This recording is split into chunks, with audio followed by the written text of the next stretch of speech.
Assalamualaikum warahmatullahi wabarakatuh. Selamat datang di channel saya. Kali ini kita akan bahas beberapa istilah dalam bahasa Inggris maritim, khususnya tentang yang terkait dengan external communication phrases.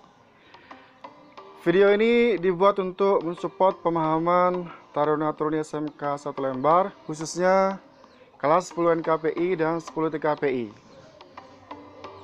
Baiklah, kita akan bahas dari yang pertama.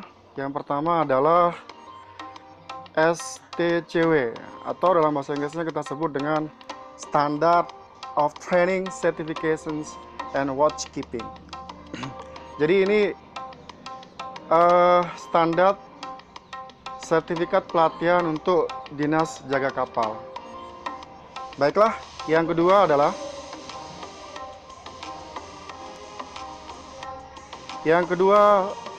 SOLAS ya. Jadi ini adalah Safety of Life at Sea, keselamatan hidup di laut, SOLAS. Yang berikutnya GMDSS,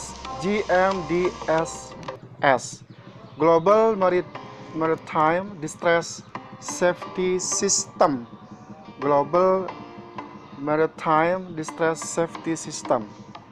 Ini merupakan kesepakatan internasional berlandaskan beberapa prosedur keselamatan, jenis peralatan, dan protokol komunikasi yang digunakan untuk meningkatkan keselamatan dan mempermudah pertolongan bagi kapal dan pesawat yang mengalami bencana.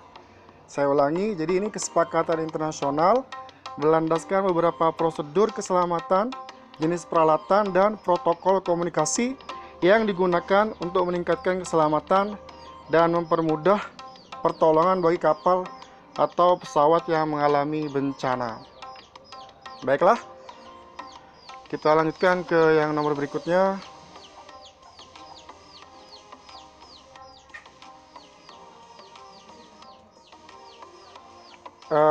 Jadi istilah-istilah ini saya harapkan bisa diingat baik-baik oleh para siswa. Yang berikutnya, yang nomor 4 adalah ETA ya. Estimasi Time Arrival, perkiraan waktu kedatangan dari misalnya suatu kapal. Estimasi Time Arrival, estimasi Time Arrival.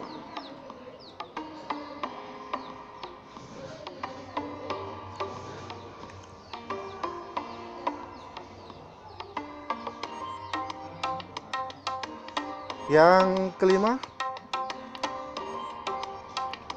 UTC, atau kalau dalam bahasa Indonesia UTC, Universal Time Coordinate, koordinasi waktu yang berlaku secara universal. Baiklah, mudah-mudahan istilah-istilah tadi dari nomor 1 sampai dengan nomor 5 bisa Anda ingat baik-baik, sehingga ketika ada di dalam ujian Anda bisa menjawab. Baik, berikutnya DSC, Digital Selective Calling. Digital Selective Calling. Digital Selective Calling. Pemilihan panggilan secara digital. Pemilihan panggilan secara digital.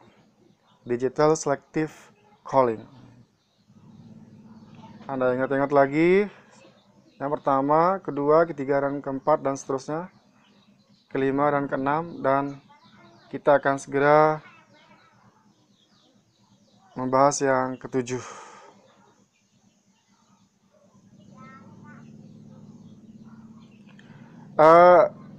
Baik, yang ketujuh, International Telecommunication Union, itu International Telecommunications Union, gabungan dari telekomunikasi internasional. Baik, untuk informasi lebih detailnya, lebih jelasnya, kalau misalnya Anda masih ada pertanyaan, bisa ditanyakan langsung ke saya. Bisa juga Anda mencari informasi lebih dari berbagai sumber yang ada. Bisa dari guru-guru lain, guru-guru produktif, atau bisa juga dari guru-guru bahasa Inggris yang lain, atau bisa juga lakukan Google Search. Ya.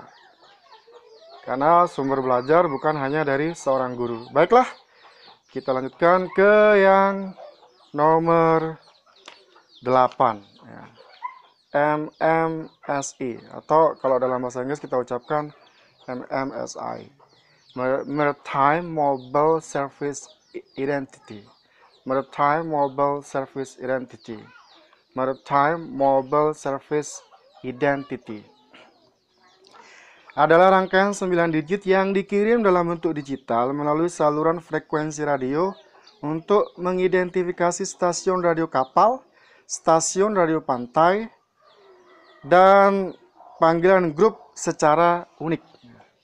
Saya ulangi, adalah rangkaian 9 digit yang dikirim dalam bentuk digital melalui saluran frekuensi radio untuk mengidentifikasi stasiun radio kapal, stasiun radio pantai, dan panggilan grup secara unik. Demikianlah beberapa singkatan yang perlu Anda pelajari dengan baik dalam kaitannya dengan external communication phrases.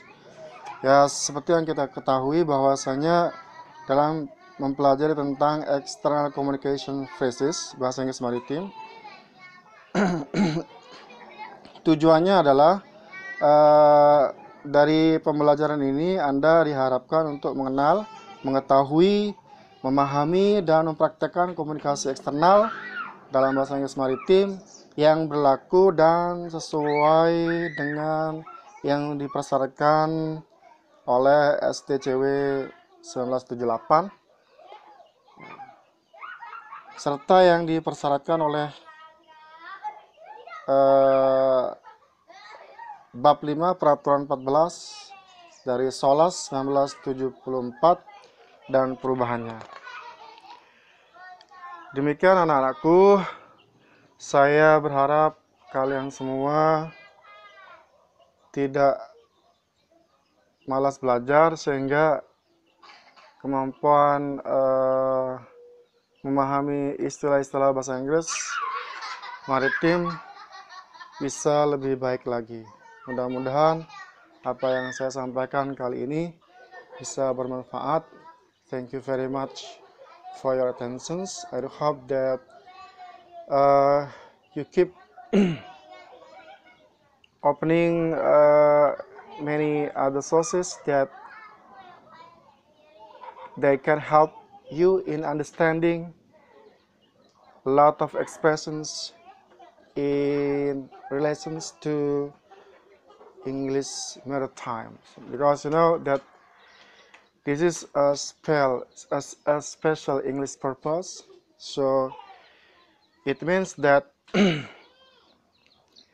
you have to know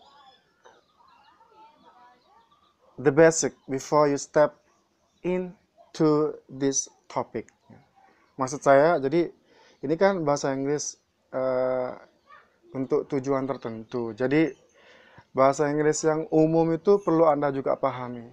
Yang terkait dengan bahasa Inggris yang basic, yang dasar, yang terkait dengan tata bahasa dasar, ya, itu perlu Anda juga baca. Ya.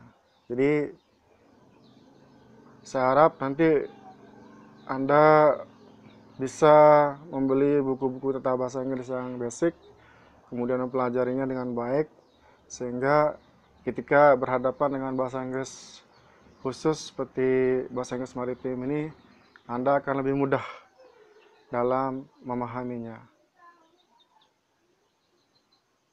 Terima kasih. Cukup sekian dari saya. Mudah-mudahan sekali lagi ada manfaatnya. Assalamualaikum.